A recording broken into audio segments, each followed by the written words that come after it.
Hi, and welcome back to my channel where I'm revisiting some of my earlier class-related videos. And within this video, we are going to be creating a level 1 Barbarian class character using the character wizard that was introduced into Fantasy Grounds Unity. To help move things along, I'm going to quickly jump into the character creation process and do my best to explain things as I go.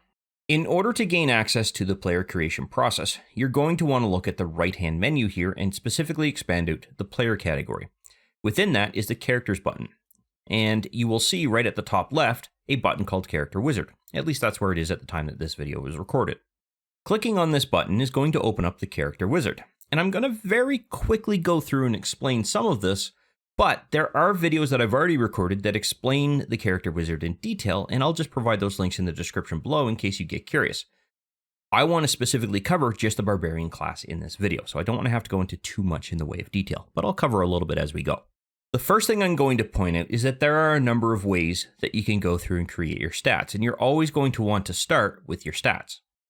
And the reason why I say that is because these stats are going to be extremely important in relation to your class and any specializations that you wish to choose later on down the road. And if you don't get a good roll, simply by doing that, for example, what's going to happen is that you're going to have to figure out how to juggle things a little bit more than you might really want to worry about if you're just learning how to play Dungeons & Dragons. Now, as a Dungeon Master, I will typically allow a player up to 3 rolls. However, they can't intermix the rolls or the values of each of those rolls in with the next set of rolls. So let's say, for example, that you wanted to choose to abandon this particular roll, and admittedly, it might not be a bad idea because some of these stats are really lackluster. What you would do is just simply go ahead and re-roll. But now you no longer have access to the previous roll. This is actually a lot better. It's a little bit more average, although they're still at 8. Finally, the third roll, if you chose to re-roll that one, for instance, this would be the value you would be stuck with. So it's a bit of a risk-reward based situation. You might land on some really good ones, or you might land on some really bad ones. What I'm going to do in this case, however, is manually go through and enter in some values that I've already gone through and re-rolled or pre-rolled, if you will, in relation to research of this video. And I'm doing that simply because of the fact that these are going to be stats that will allow me to demonstrate things later on as we go through and start to level this particular character up. The other 2 options are actually specific to a point buy and the standard array, which I'm not going to explain here as I've already explained those in other videos, and I'll just make sure that those are linked down below as they relate specifically to the character wizard. With the stats set, you're now going to want to go take a look at your race table here. And the reason for that is that your race is going to also make some adjustments specific to this particular set of ability scores if you're going to end up selecting some of the first versions of those races, for example, the human and things like that. Elves are also in that category because they were all introduced by the player's handbook. The newer races that are added by Monsters of the Multiverse, for example, which is what you're seeing here, they change things up a little bit and give you a little bit more flexibility on that. And there's even an additional option that is introduced by Tasha's Cauldron of Everything that would allow you to custom create your own race, which I have not loaded in this particular case. For the purposes of this example, I'm going to choose the Goliath. I am then going to go with choice 1, and this is going to dictate which ability score I'm going to be granting the +2 to, and which ability score I'm going to be granting the +1 to. In this particular case, I'm going to select +2 for my strength, and I will be adding +1 to my constitution. I'm also going to make sure that I choose a language, and I think I'll just go with Dwarven in this particular case. Now, before we move on to the next panel, I want to point out that the ability score for strength and the ability score for constitution have gone up. So my strength has gone up by the +2 points, and my constitution is now at a 16, which prior to that, it was a 15. So you can see that these particular adjustments do in fact come into play. Next, we're obviously going to want to choose the Barbarian class. And in doing that, we will be prompted to select our initial proficiencies. And in this case, I'm going to go with nature and perception. And that's going to relate specifically to the stats that I have. I do want to point out here that at level 1, you cannot multi-class. You have to be creating a level 2 character or higher in order to actually multi-class. So for the purposes of this video, I am simply going to ignore that exists. Next, I'm going to want to ensure that I choose my background. And a good background that fits with a barbarian is the Outlander. And that's primarily because of the skills that you're going to gain proficiency in. Additionally, I'm just going to select a couple of languages here. Let's go with Gnomish. And, oh, right, I only get one, not two. And what do I want? I'll go with the drum. At this point, you might have noticed that a new button has popped up here called INV. You may have also noticed that this feats button has been here. It's actually appeared just prior to us looking at the background option. But I'm going to delay looking at the feats until we've dealt with the inventory. So let's go ahead and do that now. Clicking on this is going to bring up this particular selection window. And some classes are going to have a higher number of selections here, some are not. Because of the background and because of the class that I have selected, there's a limitation on the number of choices that I have here. In this particular case, I'm going to go with a spear and a battle axe, and I'm also automatically granted an explorer's pack and up to 4 javelins. And as you can see, now admittedly I've done some preparation in advance, but in about 5 to 10 minutes time, we've gone ahead and created pretty much everything we need for a character. This feats panel is going to be empty unless you've created a custom race, and that is primarily because none of the other racial selections allow you to choose a particular feat at level 1. If you were creating a level 4 or higher character, there might be a feature selection here depending on whether you chose to go with a feat or whether you chose to go with an ability score improvement. The only other thing outstanding is a character name, and for me this is going to be relatively simple because I'm simply demonstrating a process here. I'm not creating something unique that needs to be set with a unique name. And because I'm simply going through with a base class character, that's all I'm going to do is set it up with that. And then I'm going to commit this to open up our character sheet. And at this point, we now have the beginnings of a character as well as a preloaded portrait that will relate somewhat to the class specialization, or rather the class I should say, that you have selected.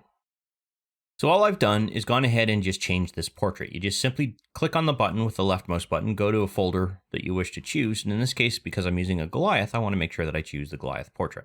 Up to you whether you want to go ahead and change the token. You'll have to usually work with the Dungeon Master in order to set that, but for the time being, this should suffice.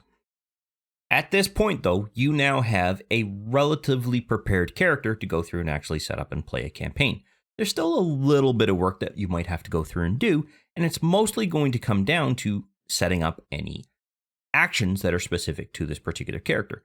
In this particular case, the only one that we're really gaining is Rage, and it's already ready to go. We don't really have to do anything else because the effects are here and the number of uses that we're going to gain are here. However, you might still want to just double check your ability listing here to see if there's any traits that you think you can add to your actions in relation to being able to use them during combat or some form of situation, as well as you may have noticed that we don't have anything specific to the Unarmored defense set up there. And I will explain why in a second. At this point, I'm going to very quickly, just off screen, check to see if we need to set any of these traits up for the Goliath, and then I'll go ahead and explain each of these two features. In relation to the Goliath, there are 3 stats that we'll want to go through and make sure that we have some actions or at least some effects set up that we can go ahead and use. One is we want to make sure that our athletic skill is proficient, which in this case we are already. I suspect that came through from the class. So we don't need to worry about dealing with that. We also want to ensure that our inventory is counting out at much larger, which it looks like it is. These are some significantly high numbers in relation to our maximum amount that we can carry. So we don't need to worry about that. What we do need to worry about are Mountain Born and Stone's Endurance. This is giving you resistance to cold damage, so we definitely want to ensure that we track that. Unfortunately, there is no effect that comes into play. So I'm going to set up a Goliath, and then quickly add a cold damage resistance effect here.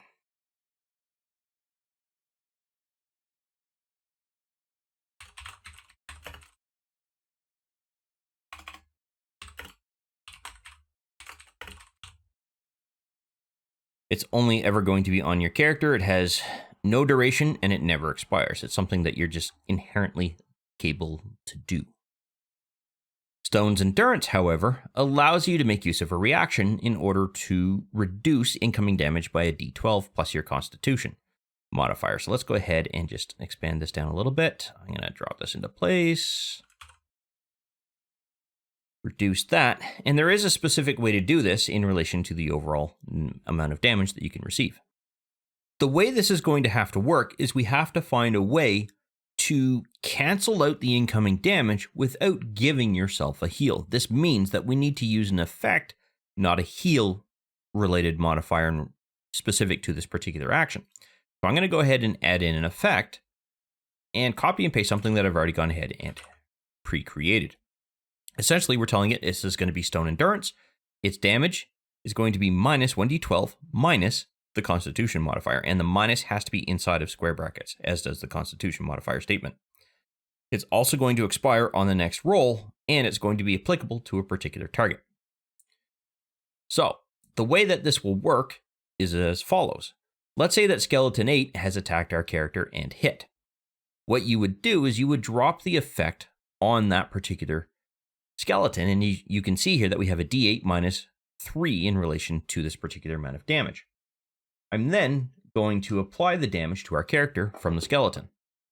And this is going to trigger a roll that is literally going to reduce the damage to 0.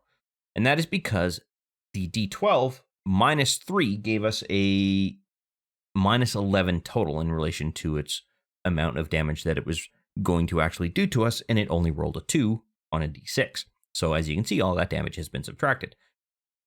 Highly useful for that particular feature. The last thing that we have to do is simply set up the number of uses that are there. At this particular level, our proficiency bonus is 2. So we just simply have to go through and make sure that there's 2 daily uses there. Or is it? Yeah, it's a long rest, so it's a daily use. And now we have our utilization set up. So let's finally circle back to the last 2 abilities that we need to look at in relation to our character. Unarmored Defense and Rage. And I'm actually going to start with Unarmored Defense. And the reason why is because it's relatively straightforward. Essentially, all you're going to have is your armor class is modified by your dexterity and your constitution modifiers, as opposed to just your dexterity modifier, as long as your character is not wearing any armor. In this particular case, our dexterity is giving us no bonus, but our constitution is giving us a +3. Unfortunately, that is already pretty much set up, so there really isn't much that we have to do, because our dexterity is already set up to use the full value, which is 0, so it's not really giving us anything, and our constitution has been added, so there's really nothing we have to do to set that up. But I wanted you to see where you could go to confirm that it is in fact there. Rage, on the other hand, is a little bit more complicated. There's a lot more that you have to track. There's a lot more that you have to pay attention to in relation to how it is used and how it can't be used. So let's start right at the top. The first thing that you will notice is you're gaining advantage on strength checks and strength-based saving throws. Well, the good news for us, that's already set up here and here. Additionally, you are going to gain some additional damage whenever you make an attack with a particular weapon, specifically a melee weapon. It cannot be a ranged weapon. It is literally just a melee weapon. And this is going to increase based on the amount of damage that your character is going to be able to do. And in this particular case, it's set up with a 4 here. I'm going to have to confirm whether that's actually the right amount, because it should be +2, not +4. So that might actually have to be adjusted. So let's make that change now. And there we go.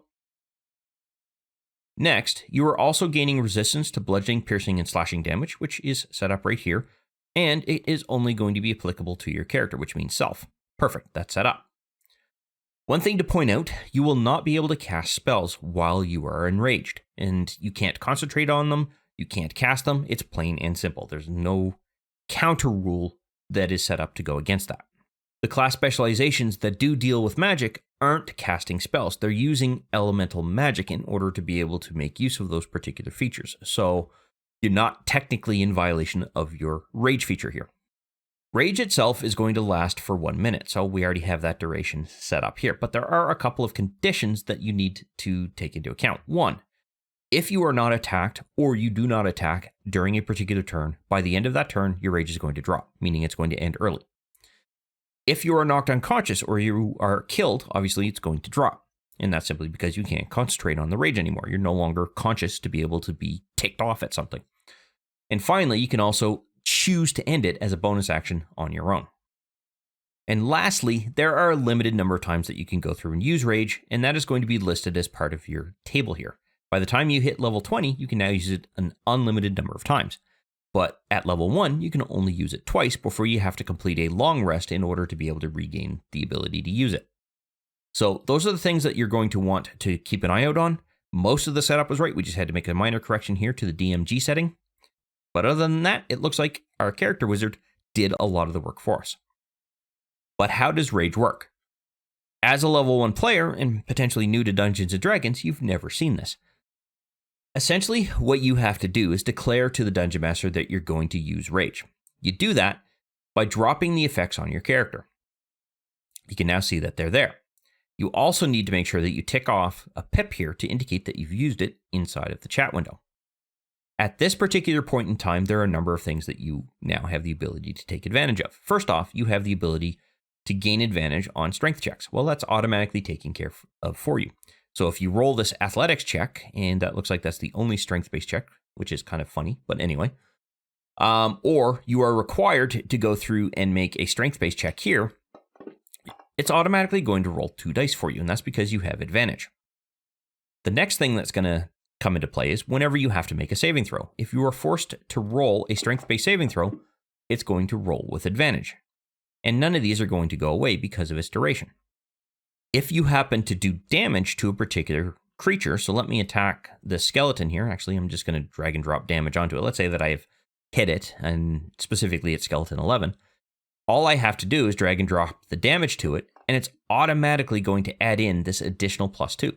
So you can see here that we've done a total of +6 points of damage. That is because we have +4 bonus being added here, in addition to the +2 points. At later levels, that goes up.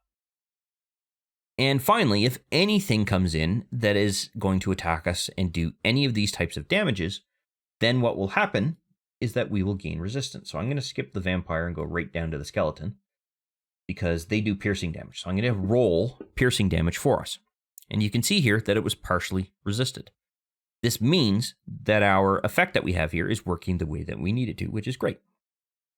Now, let's suppose that this turn completes to the point where Zombie 18 has finished, and it has now ended that entire round. If your character was not hit by anything, meaning they weren't attacked, or you attacked no creatures, at this particular point in time, that rage effect would drop because rage itself is going to drop. You would have to re-trigger rage in order to be able to go through and have the benefit of those particular resistances. But if every one of these creatures chose to ignore your character and go through and attack other party members and left you standing alone and you weren't close enough to be able to attack any of those creatures, then your rage is going to end. So it becomes tactically significant when you enable your rage feature. But that completes everything that we have to deal with in relation to a level 1 character and getting it ready for a level 1 campaign. This character is ready for use. We don't have to worry about doing any final setup. We've got all of our skills set up. We have all of our stats configured. All of our features are configured, including our proficiencies and our languages. We have all of our inventory here. It might require a little bit of organization, but that's just a personal thing. Additionally, when you create your character, you're only going to have the gold that is given to you through your background. You won't have any form of currency unless you went through a different system or an alternative rule to be able to acquire your equipment. The notes and the logs settings are really there that are informational. You can go through and configure these. It's entirely up to you. It helps the Dungeon Master out because they'll be able to use some of the details in here to be able to kind of customize the campaign a little bit to your character. Logs are generally only going to come into play if you're doing the Adventure League stuff, and this is where you're probably going to spend most of your time. Beyond that, we have now got our character ready to go. So in the next video, which might not necessarily come out at the same time of this particular video, I will go through and begin the process of advancing our character's level from level 2 through to level 20 and explain all of the individual features. Thank you for watching this video, and I will see you in the next one where we deal with the next levels for the Barbarian.